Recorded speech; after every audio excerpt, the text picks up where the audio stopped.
സ്വാഗതം. നിങ്ങൾ ശ്രദ്ധിച്ചിട്ടുണ്ടാകും ഇടക്കൊച്ചിയിലെ ആ ഒരു വലിയ പ്രതിസന്ധി. അതെ, അവിടെ ഏതാണ്ടൊരു 350-ലധികം കുടുംബങ്ങൾ ഓരോ വേലിയേറ്റം വരുമ്പോഴും ശരിക്കും പറഞ്ഞാൽ ഒരു വെള്ളം കയറി വളരെ ബുദ്ധിമുട്ടിലാണ്.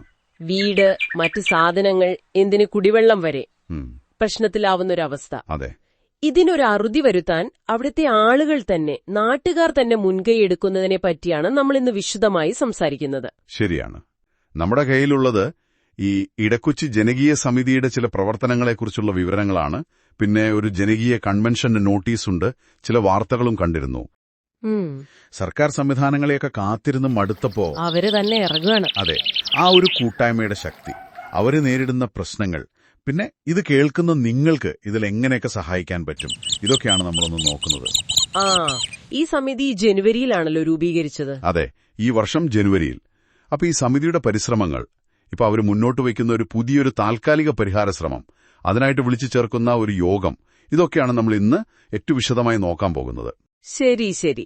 അപ്പോ എന്തിനാണ് ഈ കൂട്ടായ്മ, ഈ ഒത്തുചേരൽ എന്നൊക്കെ നമുക്ക് വ്യക്തമാക്കാം.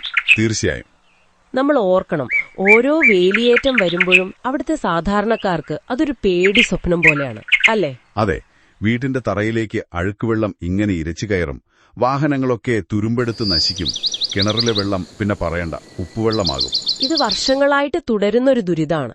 അപ്പൊ ഈ സർക്കാർ തലത്തിലുള്ള പരിഹാരങ്ങളൊക്കെ കുറച്ച് വൈകിയപ്പോഴാണ് സ്വാഭാവികമായും നാട്ടുകാർക്ക് കാത്തിരുന്ന് ഒരു എന്താ പറയാ മതിയായത്. അതെ, അവിടെയാണ് ഈ ഇടക്കൊച്ചി ജനകീയ സമിതി, അതായത് EJS വരുന്നത്. കറക്റ്റ്. ഈ വർഷം ജനുവരി 13 ഈ ഒരു കൂട്ടായ്മ രൂപീകരിച്ച ശേഷം അവര് വെറുതെ ഇരുന്നില്ല. MLA മുതൽ മന്ത്രിമാർ, കളക്ടർ, RDO എല്ലാവർക്കും നിവേദനങ്ങൾ കൊടുത്തു. പ്രശ്നം എത്രത്തോളം ഗുരുതരമാണെന്ന് ബോധ്യപ്പെടുത്താൻ വേണ്ടി വീടുകൾ കയറിയിറങ്ങി ഒരു സർവേ നടത്തി. അതൊരു വലിയ കാര്യമാണ്.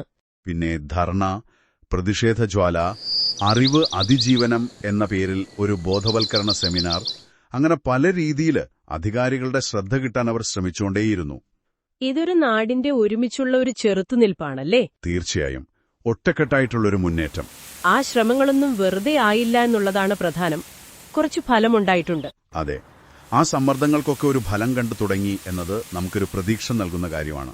ഈ സമിതിയുടെ നിരന്തരമായ ഇടപെടൽ കാരണം മാർച്ച് 26 കൊച്ചി കോർപ്പറേഷൻ ആ 2 നിര പാലം ഭാഗത്ത് കല്ലുകെട്ടുന്ന പണി തുടങ്ങിയല്ലോ. അത് വളരെ പ്രധാനപ്പെട്ടൊരു കാര്യമാണ്. അതുമാത്രമല്ല, ഏപ്രിൽ 9 ഈ പ്രശ്നത്തിനൊരു ശാശ്വത പരിഹാരം ലക്ഷ്യമിട്ട് ഒരു 4.85 കോടിയുടെ വലിയ പദ്ധതിക്ക് സർക്കാർ ഭരണാനുമതി നൽകി. അതായത് ആ പ്രോജക്റ്റ് നടപ്പാക്കാനുള്ള ഒരു ഒഫീഷ്യൽ അനുമതി കിട്ടി. പക്ഷെ നമുക്കറിയാം, ഈ വലിയ പദ്ധതികളൊക്കെ യാഥാർത്ഥ്യമാകാൻ കുറച്ച് സമയമെടുക്കും. അതുവരേക്കും ഈ ദുരിതം തുടരുമല്ലോ. അതെ, അതുവരെ ഇത് സഹിക്കാൻ വയ്യ. അതുകൊണ്ടാണൊരു അടിയന്തരമായിട്ട് ഒരു താൽക്കാലിക പരിഹാരത്തിനു വേണ്ടി സമിതി ഇപ്പോൾ മുന്നിട്ട് ഇറങ്ങുന്നത്. എന്താണ് താൽക്കാലിക പരിഹാരം? ആ 15ാം ഡിവിഷനിലെ വലിയ തോടിനോട് ചേർന്ന് 2 താൽക്കാലിക ബണ്ടുകൾ നിർമ്മിക്കുക. അതോടൊപ്പം വെള്ളം നിയന്ത്രിക്കാനായിട്ട് സ്ലൂയിസുകളും വെക്കുക. സ്ലൂയിസ് എന്ന് പറയുമ്പോൾ അതായത് വെള്ളം ആവശ്യമുള്ളപ്പോൾ കടത്തിവിടാനും വേണ്ടാത്തപ്പോൾ തടഞ്ഞു നിർത്താനും പറ്റുന്ന ഒരു ഷട്ടർ പോലത്തെ സംവിധാനം. ഓക്കെ. ഇത് വളരെ പ്രധാനപ്പെട്ട ഒരു കാര്യമാണ്. കാരണം നേരത്തെ സമിതിയുടെ സമ്മർദ്ദം കൊണ്ട് കോർപ്പറേഷൻ തുടങ്ങിയ കല്ലുകെട്ടൽ പണിയില്ലേ, 2 നിര പാലം ഭാഗത്തേത്. അതെ, അതാണ് ഇപ്പം ഈ താൽക്കാലിക ബണ്ടുണ്ടാക്കാൻ ഒരു അടിസ്ഥാനമായി മാറുന്നത്, അല്ലേ? എക്സാക്ട്ലി, അതാണ് പോയിന്റ്. അതായത് ഒരു ജനകീയ മുന്നേറ്റം എങ്ങനെയാണ് അടുത്തൊരു സ്റ്റെപ്പിലേക്ക് വഴി തുറക്കുന്നതിന്റെ നല്ലൊരു ഉദാഹരണമാണിത്. ആ കല്ലുകെട്ടുള്ളതുകൊണ്ടാണ് ഇപ്പൊ ഈ ബണ്ട് നിർമ്മാണം കുറച്ചുകൂടി എളുപ്പമാവുന്നത്. ഇതെങ്ങനെയാണ് നിർമ്മിക്കാൻ ഉദ്ദേശിക്കുന്നത്? ജനകീയ പങ്കാളിത്തത്തോടെയാണോ? അതെ, തെങ്ങിൻ കുറ്റികളും പലകകളുമൊക്കെ ഉപയോഗിച്ച് നാട്ടുകാരിൽ നിന്നും പിന്നെ പുറത്തുള്ള സുമനസുകളിൽ നിന്നുമൊക്കെ പണം കണ്ടെത്തി ആളുകളുടെ സഹകരണത്തോടെ എത്രയും പെട്ടെന്ന് ഇത് പൂർത്തിയാക്കാനാണ് അവരുടെ ലക്ഷ്യം. അതായത് സർക്കാരിന്റെ സ്ഥിരം സംവിധാനം വരുന്നതുവരെ ഒരു ആശ്വാസം കിട്ടാൻ വേണ്ടി. അതെ, ഒരു താൽക്കാലിക ആശ്വാസം. ഏകദേശം ഒരു 300 വീടുകൾക്ക് ഇത് നേരിട്ട് പ്രയോജനം ചെയ്യും എന്നാണ് കരുതുന്നത്. അപ്പോ ഈ ജനകീയ ബണ്ട് നിർമ്മാണത്തെക്കുറിച്ച് വിശദമായി സംസാരിക്കാനും എല്ലാവരുടെയും അഭിപ്രായങ്ങൾ അറിയാനും ഒരുമിച്ചൊരു തീരുമാനമെടുക്കാനുമാണ് ഒരു ജനകീയ കൺവെൻഷൻ വിളിച്ചിരിക്കുന്നത്. അതെ, അതിന്റെ വിശദാംശങ്ങൾ പറയുവാണെങ്കിൽ ഈ വരുന്ന ഞായറാഴ്ചയാണ്.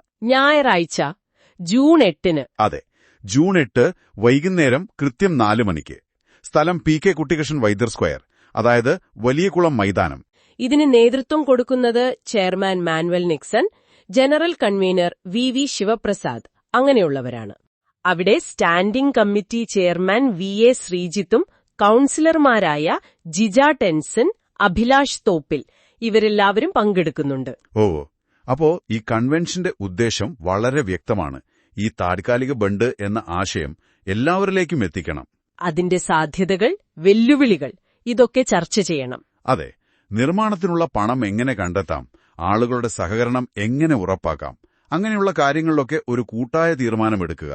ഇത് വെറുമൊരു യോഗം എന്നതിലുപരി ഒരു ആക്ഷൻ പ്ലാൻ രൂപീകരിക്കാനുള്ള ഒരിടം കൂടിയാണ്. തീർച്ചയായും ഒരു സമൂഹം അവർ നേരിടുന്ന ഒരു പ്രശ്നത്തിന് അവർ തന്നെ ഒരു പരിഹാരം കണ്ടെത്താൻ ശ്രമിക്കുന്നു. അതെ. അതുകൊണ്ട് നിങ്ങൾ ഇടക്കൊച്ചിയിലോ അതിന്റെ അടുത്തോ താമസിക്കുന്ന ആളാണെങ്കിൽ, അല്ലെങ്കിൽ ഈ നാടിന്റെ ദുരിതത്തിൽ നിങ്ങൾക്കെന്തെങ്കിലും ആശങ്കയുണ്ടെങ്കിൽ, ജൂൺ 8 വൈകുന്നേരം 4 മണിക്ക് വലിയകുളം മൈതാനത്ത് നടക്കുന്ന ഈ ജനകീയ കൺവെൻഷനിലെ നിങ്ങളുടെ സാന്നിധ്യം വളരെ പ്രധാനപ്പെട്ടതാണ്. ശരിയാണ്. ഇത് മറ്റാരുടെയോ പ്രശ്നമായി കാണരുത്. നമ്മുടെ സഹോദരങ്ങൾ അനുഭവിക്കുന്ന ഒരു ബുദ്ധിമുട്ടാണ്. അതിനൊരു താൽക്കാലിക ശമനമെങ്കിലും കൊടുക്കാൻ നടക്കുന്ന ശ്രമമാണ്. ആ നോട്ടീസിൽ പറയുന്ന പോലെ ഓരോ വീട്ടിൽ നിന്നും മുഴുവൻ ആളുകളുടെയും സജീവമായ പങ്കാളിത്തമാണ് സംഘാടകർ ശരിക്കും പ്രതീക്ഷിക്കുന്നത്. അപ്പോൾ അവിടെ എത്തി നിങ്ങളുടെ ഒരു പിന്തുണ അറിയിക്കാനുള്ള നല്ലൊരവസരമാണത്. ഒരു സമൂഹം ഇങ്ങനൊരു പ്രതിസന്ധി വരുമ്പോൾ വലിയ സംവിധാനങ്ങൾ വരാൻ കാത്തുനിൽക്കാതെ സ്വന്തം പരിമിതിക്കുള്ളിൽ നിന്നുകൊണ്ട് തന്നെ ഒരു പരിഹാരം കണ്ടെത്താൻ ശ്രമിക്കുന്നത് നമ്മളിവിടെ കാണുകയാണ്. അതൊരു വലിയ മാതൃകയാണ്. ഇത് നമ്മളെ സ്വാഭാവികമായും ഒരു ചിന്തയിലേക്ക് കൊണ്ടുപോകും. അതായത്, ഈ പുറത്തുനിന്നുള്ള സഹായം വൈകുന്ന സന്ദർഭങ്ങളിൽ ഒരു സമൂഹം ഇങ്ങനെ സ്വയം സംഘടിച്ച് പരിഹാരങ്ങൾ ഉണ്ടാക്കാൻ ശ്രമിക്കുമ്പോൾ അതിന്റെ ഒരു യഥാർത്ഥ ശക്തി എന്താണ്? അതേസമയം അവർക്ക് നേരിടേണ്ടി വരുന്ന വെല്ലുവിളികൾ, പരിമിതികൾ അതൊക്കെ എന്തൊക്കെയാവാം? ശരിയാണ്. ഇതൊരു പ്രധാനപ്പെട്ട ചോദ്യമാണ്. നമുക്കെല്ലാവർക്കും ആലോചിക്കാവുന്ന ഒരു കാര്യം.